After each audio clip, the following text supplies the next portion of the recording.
Hey friends, it's Lena from Wesco Bujo and welcome back to my channel. In this video, we're going to do a craft with me and I'm going to show you all how to make this tiered pocket. A typical pocket only has one slot, but in this one we have 3 tiered slots. This is nice because you can put a variety of objects or items, like stationary items in there, and you can show them all off without having to have some of the pieces hide behind the other. So as you can see in this example, there's tons of tickets, ephemera, and other items inside this, and there's actually 30 pieces in there. To start off, you're going to need a cutting mat, so one of the self-healing cutting mats, and you'll need 2 pieces of paper or 1 large piece of paper.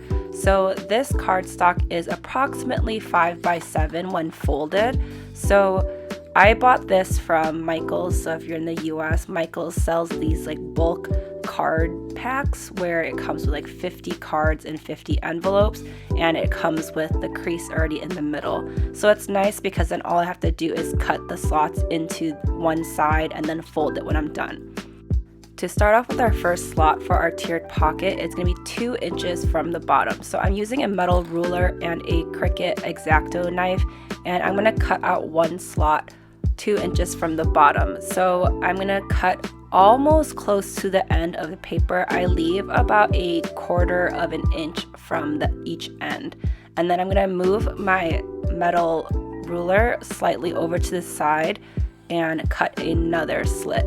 So the width of it doesn't matter as much depending on how you want to do it. For me, it's only about like 1/8 of an inch.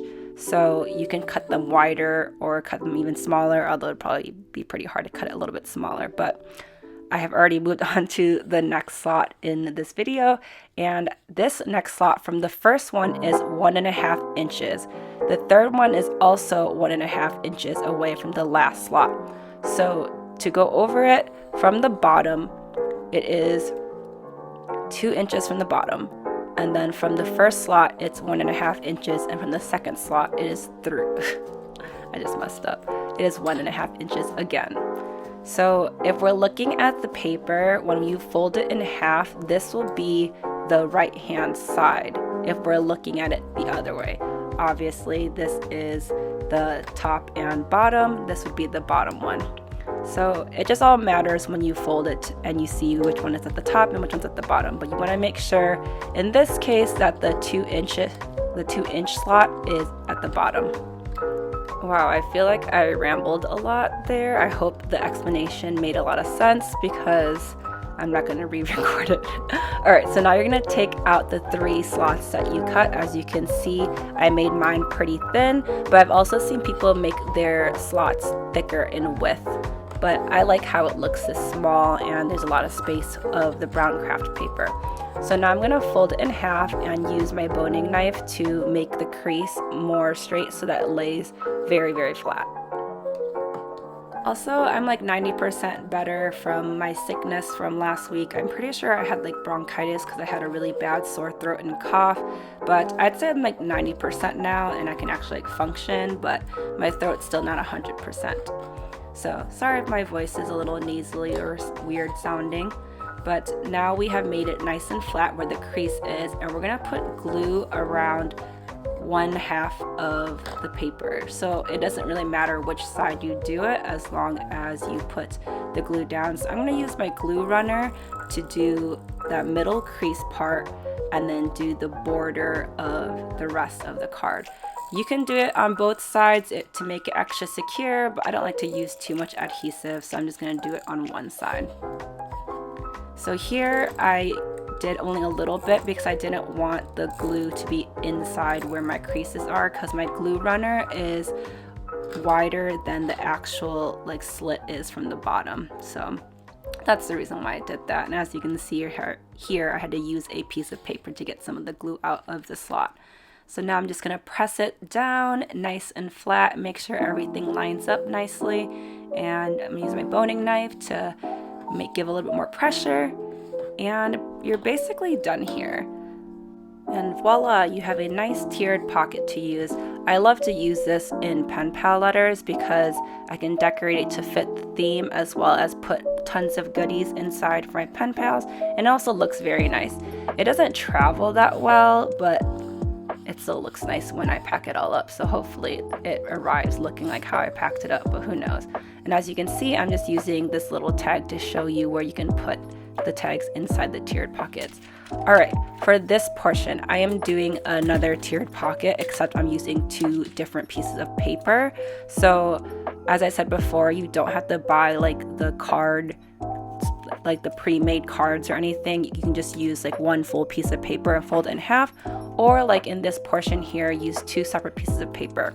So because I have a nice beautiful patterned paper, I am cutting out a piece of vellum paper so that it could be a little bit see-through and transparent, as you can see, and you can still see the beautiful design of the paper.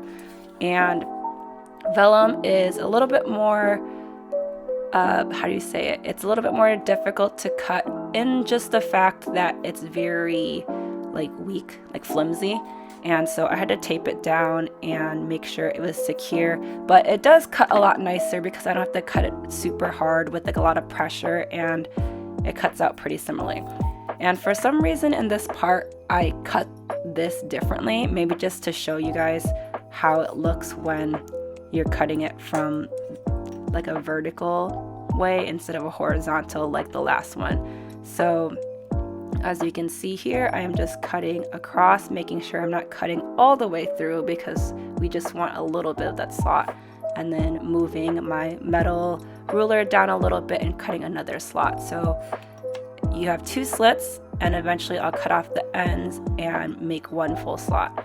And then this paper, since it's a lot larger, I believe it is like 8 inches long and 6 inches wide. I don't remember the exact measurements. You can tell kind of from the wow, I just had a brain fart. You can tell from the cutting mat where the measurements are. And then I turned it to the side again because maybe I just couldn't see it as well.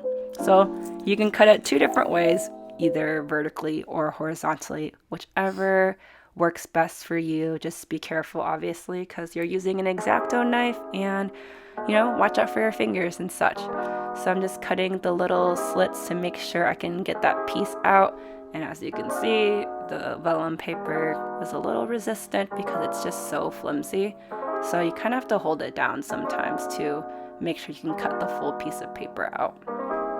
Oh, I forgot my train of thought earlier. So since this paper is a little larger, I spaced the slots 2 inches apart from each other. So as you can see, there are 3 slots and they are 2 inches apart from each other, and 2 inches from the top and 2 inches from the bottom. Okay, so I'm done cutting the slots, so now I'm just gonna pull out the little pieces of paper that is left over from cutting out the slits and making the slot. I feel like I'm saying slit and slot a lot interchangeably.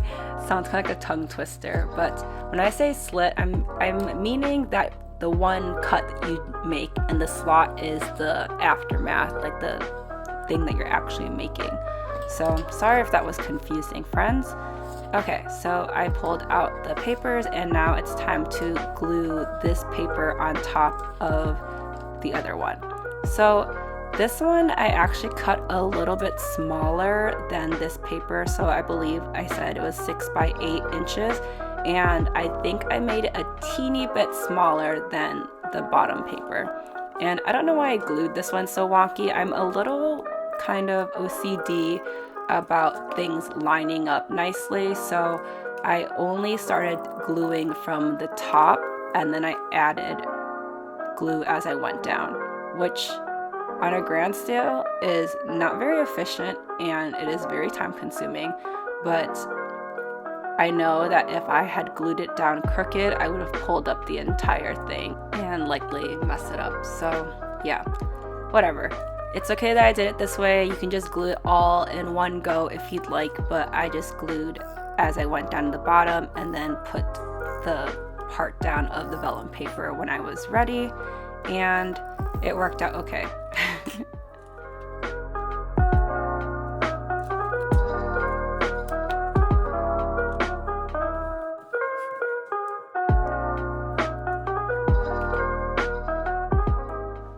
Alright, seems like I was happy with how the paper was glued down and everything lined up nicely, so just using this little tag as an example again, you can put tags and ephemera and stickers and other items inside in different tiers, and you can see that you can put them at any tier.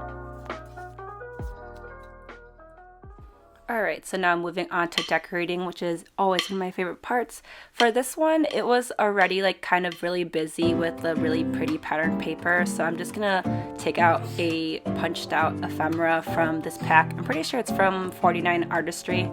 I think it's the name of the brand. I'll double check if it's not, but yeah, so they have this ephemera pack that comes with the paper, so it's really nice because it matches and it looks perfect. So I'm just gonna use this one piece and glue it to the front of the paper. Otherwise, I think the pattern paper speaks for itself and already looks super beautiful.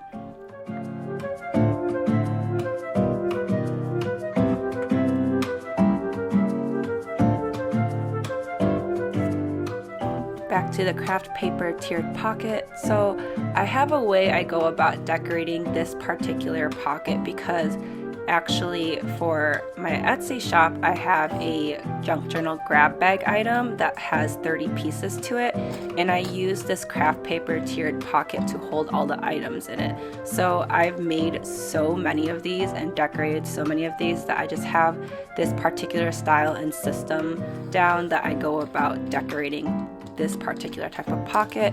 I did buy some cream colored paper ones, so I can't wait to experiment with that, but for the craft paper ones I have this tried and true way of decorating, and the first thing I do is cut out a piece or like a strip of vellum paper and I glue it down to the bottom of the tiered pocket. So remember, the bottom is 2 inches instead of the other ones which are only 1.5 inches apart. So I glue down the vellum strip of paper, and then I'm gonna rip out a piece of dictionary vintage book page paper, and I'm just gonna rip out this nice strip from there too. It is not straight at all. I think it looks a little bit nicer that it has that ripped look because it looks a little bit more worn and vintagey, if that's a word. And then I glue that piece of vintage book paper over the vellum paper. So as you can see, the vellum kind of has like a border and it has like a nice contrast to the vintage book page. Next, I'm gonna layer just some pieces of like washi tape and paper bits. So I'm gonna let the music go and I will revisit at the end of the video once this tiered pocket is all nice and decorated.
Hello again. So my tiered pockets for these craft paper designs, it either has a wax seal like this one does, or if you can see from my other example that I use paper die cut flowers because I just like to mix it up. So whichever way you want to go with, you definitely can. Just feel free to layer however you'd like. Now we are at the end of the video, and I hope you all found this tiered pocket tutorial helpful. If you make your own, please tag me at Wisco Bujo on Instagram or comment below if you've made one, and I hope it turned out beautifully. If you like this video, please comment, like, and subscribe, and thank you so much for watching. Bye!